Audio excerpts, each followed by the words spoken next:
2 chilometri del tracciato. Terzo è Carlesi a 54 secondi. Quarto Nencini a 1 minuto. Quinto Ronchini a 1 primo e 3 secondi. Romeo Venturelli è la prima grossa sorpresa di questo Giro d'Italia. Veste la maglia rosa già alla seconda tappa. Purtroppo però fu gloria effimera quella di Venturelli, l'allievo prediletto di Cotti. Il giorno dopo, viaggiando da Sorrento a Campobasso, deve già arrendersi.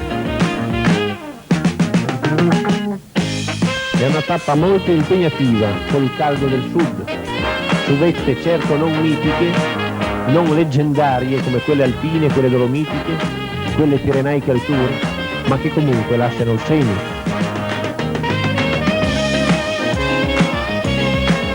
Soprattutto nel finale, quando si va verso il traguardo.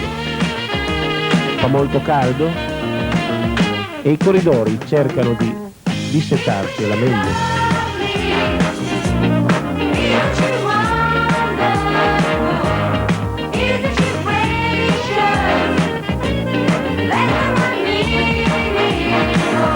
La tappa, soprattutto nel finale, è tutto un susseguirsi di attacchi e di repliche. Tra i più attivi Carlesi, ma anche Ronchini, anche Van Looy, lo stesso anche Thiel seguono gli attaccanti. Venturelli, palleggiato non troppo bene dalla squadra, appare in difficoltà. Eccolo, che cerca di rispondere come può agli attacchi che gli vengono condotti da tutte le parti.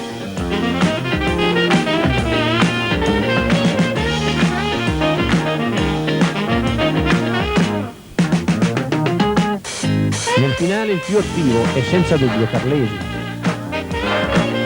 Attacca ripetutamente e trascina in avanscoperta un gruppetto di una quindicina di corridori.